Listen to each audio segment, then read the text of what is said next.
Of course, you've got a very sort of encyclopedic knowledge of, I would say, of music. You tend towards that, so you can make connections that other people don't make. I've noticed that. So even me with my advanced years and decades more knowledge than you, or decades more experience than you, I don't know half of the stuff that you know. I've noticed that you've got a really wide kind of palette that you draw from. Well, someone told me one time when I was about 10 years old that the human brain has no limit to what it can remember. So I'm testing it. I'm putting that test I'm trying to continue to just cram shit in there, and hopefully I can never forget it. Well, I don't know. Well, you'll see how that goes. My memory's always been terrible. It always has been. I've always had struggled with memory. I work mainly from principle. That's how I manage to get through my life. I work from, if I understand how something works, I can work with it probably better than anybody. But don't ask me to memorize stuff that doesn't make sense. I can't do it. I just can't do it. I can't do it.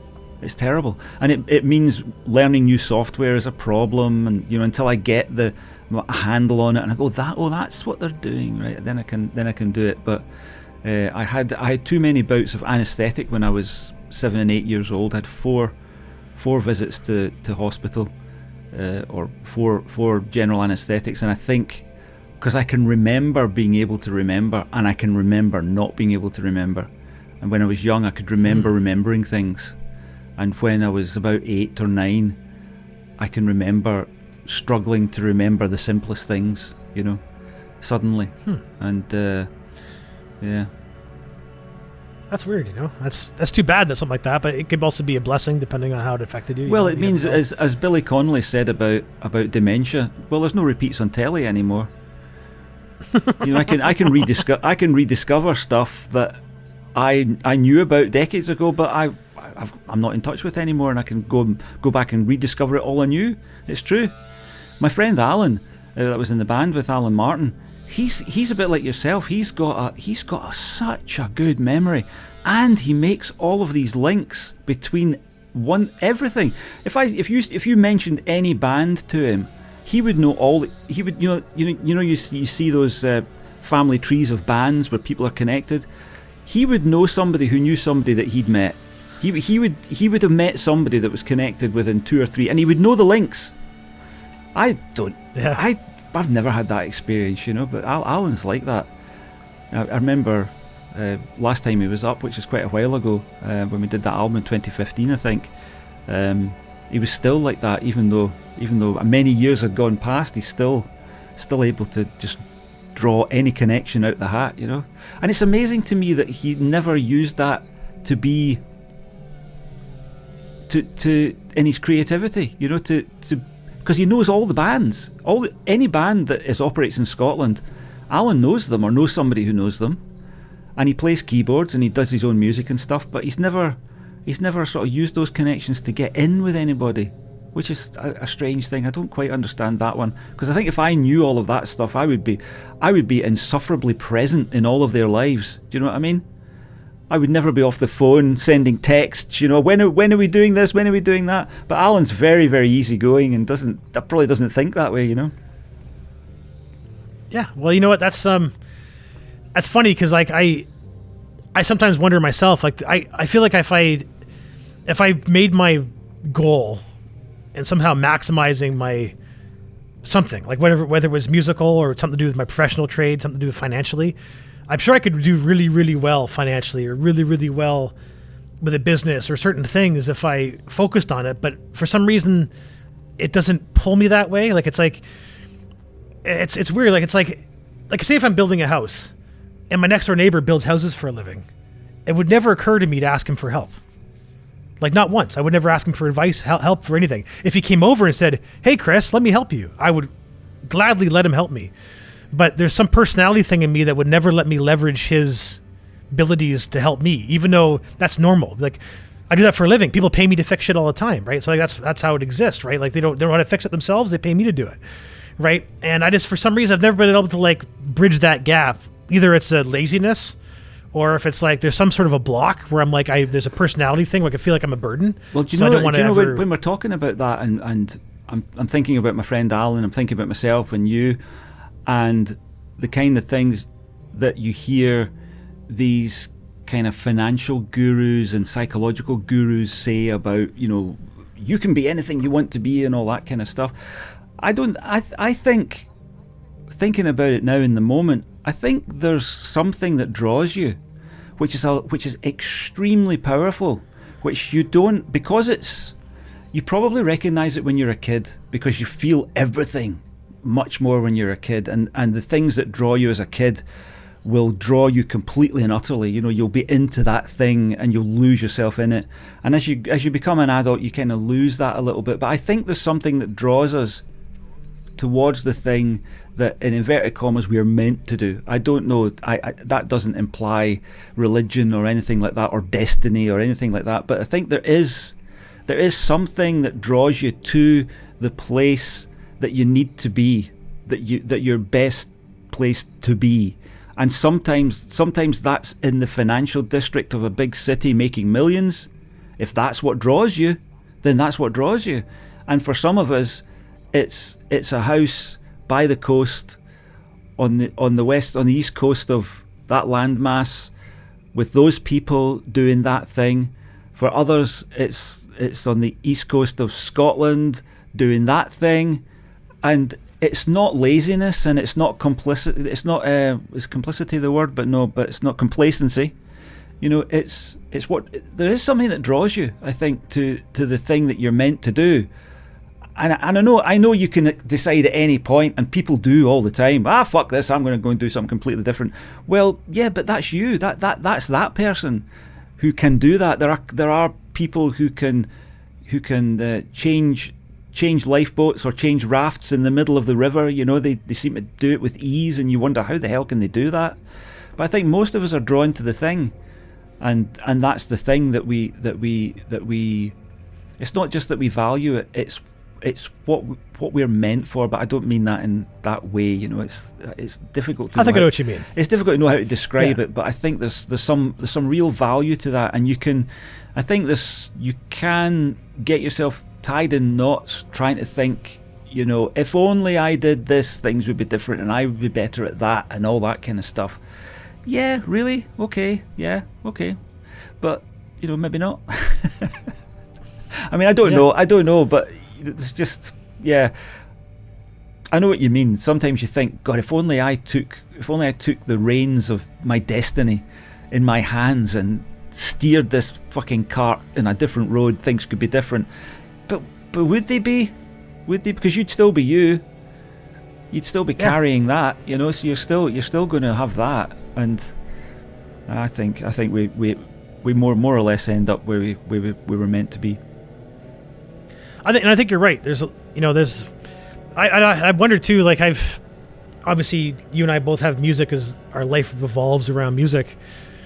And I sometimes wonder if that would have happened if it wasn't for a handful of circumstances, or if it was inevitable. Like, it's, because I think back to my beginnings in music, it was very, like, my love for listening to music was evident from before I could walk.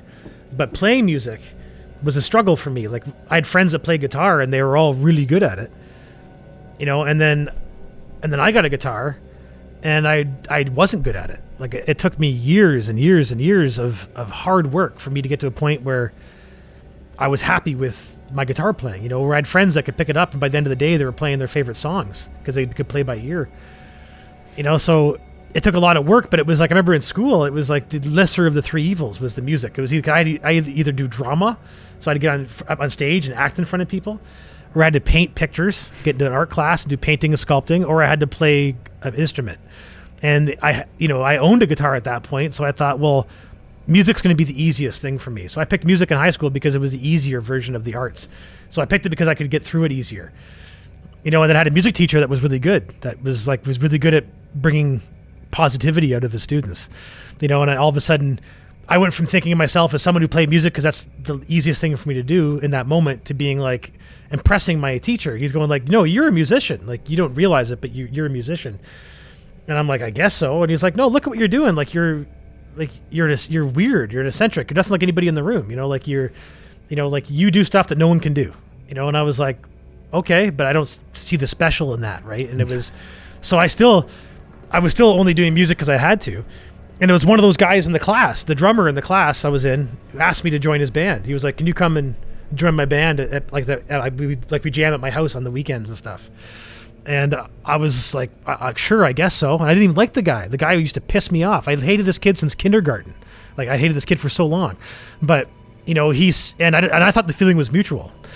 So I didn't understand why I was being invited, other than the fact that he saw talent in me and he thought, we need that guy in our band. That was the only reason he invited me over. And those guys, that was my first band. I talk about being Eugene, right? Like, and my buddy Devin and Liam. Liam was the guy that asked me to join the band. He lives in 5,000 kilometers west of me here. And then Devin lives in Ontario. And those still like my best buddies as far as music for the most part, And I often have wondered, and I've told them that I think that if they hadn't come to me that day and said, "Chris, can you want to come join our band?" I don't know if I'd be playing music. Like, I don't know if I would have continued on after high school. I really don't know. That's a weird thing to think about, isn't it? I don't have that myself, but I wonder. No, eh? I wonder where it all comes from then, because you're clearly completely committed to it now. Yeah. Yeah. So and it was. Yeah, that is a strange one. Yeah. It is, so like because I wanted to be a guitar player, but I wasn't able to do it. So I kept putting my guitar away. My guitar was sitting at in my friend's basement for a couple of years before I had to bring it to school. When the teacher was like, "What do you want to play?" And I was like, "I want to play guitar." He's like, "Well, we don't have a guitar. Do you have one?" I'm like, "Well, I should. It's in my friend's basement, getting rusty somewhere." That was my Yamaha Pacifica, right? So I had to go to my friend and say, "I need my guitar back." And he was like, "Oh, seriously?" Like, he was kind of pissed off. I wanted the guitar back, and he gave it back to me, and I remember taking it in there and learning how to play chords and all the stuff I didn't know how to do, learning how to read music and all this crazy shit. I had no idea what I was doing. And and it took like that, because I was like an outsider growing up. I don't know what your peer group was like growing up, but I didn't make friends very easily when I was in school. I make friends easily now, but when I was in school, I had a handful of friends, and that was it. I had more bullies than I had friends. Yeah, yeah. I went through that phase as well. I was very popular in primary school up until the age of about 11, and then we moved towns, and I moved to a place where I didn't know anybody, and I got bullied as a result for the first couple of years of secondary school. So about the age of 13, I got in with the crowd, the sort of the misfit crowd at school, and there was a bunch of us went around, but we were all similarly kind of awkward and geeky, and we had our leader. Our leader was called Brian. He was a year older than us because for some reason he'd been put back in school, so he was a year older than everybody else. So he was the trendsetter and the leader, and we were at that age, you're just coming into puberty, so there's all the stuff about girls and all that kind of stuff, and he was the leader in that respect as well. He was the first guy to have a girlfriend, and we all sort of looked on with awe as he told us about his various adventures with his girlfriend. And, "Oh, right, okay, so that's how it works. Oh, right." So yeah, I was in the same boat. But as far as music's concerned, it was never the music for me. It was always the sound. I loved the sound of pianos and guitars and things. And my grandfather it's up on the wall there behind me. He had a wonderful guitar, and it usually had new strings on it, which meant it always sounded great. And I would open the case and just strum the strings to hear that sound, And I love to just play the piano and hear the sound. And I would open the underneath it. There's a panel you can take off. Don't know what that's called. And you can play the strings on an upright piano. You can just run your finger across the strings, and I loved that sound. It sounded like space to me. It sounded like another world, like a doorway opening into this magical musical cave of.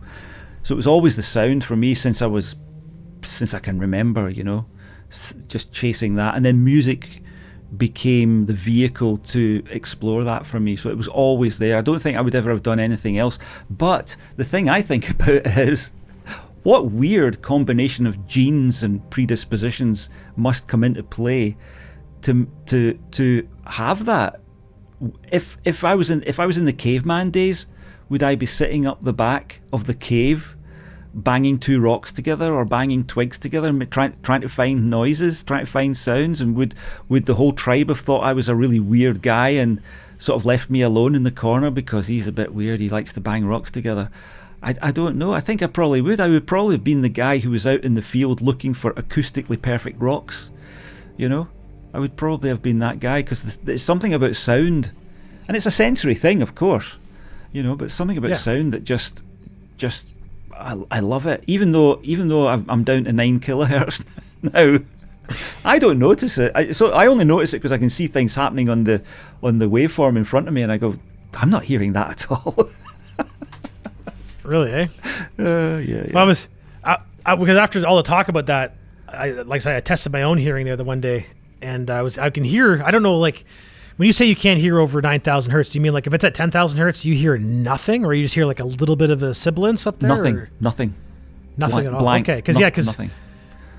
When I was saying I was flirting with 1400 still, like if I have a 1400 hertz tone, I can hear it. 14K. It sounds 14,000. Yeah, I can hear that, but it's not like it's very unpresent. It's like it's just it's like a hiss. Yeah, that's right. It's just a little bit of air at the top, really, when you can hear it. I can't hear it now, of course, but it's not loud.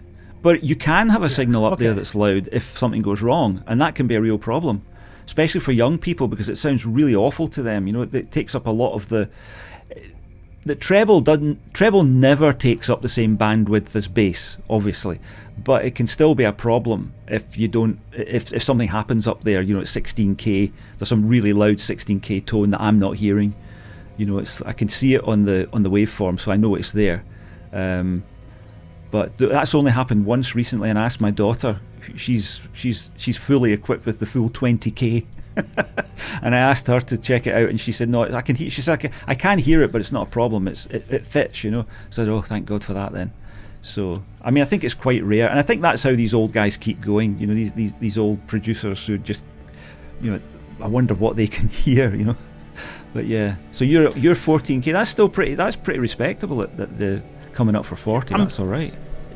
Yeah, I'm happy with it, you know, and I'm glad. And I haven't taken good care of my hearing for my whole life. I started after a bad concert. I started wearing earplugs and whatnot when I jam, but a lot of years of abuse, you know. So I'm glad they're still hanging on. I hope it doesn't fall off a cliff in the near future, but it'll go slowly probably, unless you have a, you know, unless there's some sort of accident or something, or you, like you say, you have a bad concert where you're too stoned to know that you're being deafened, you know.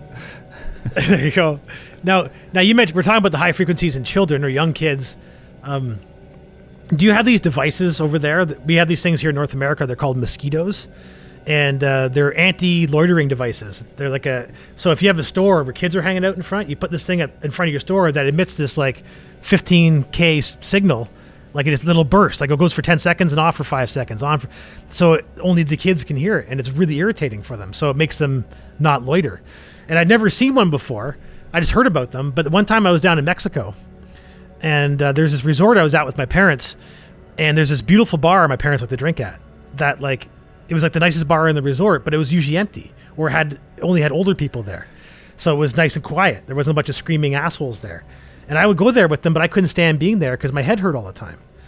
And then one day I was like, "Hey, do you guys hear that noise?" Because there's this constant buzzing that was going on and off, and no one there could hear it but me.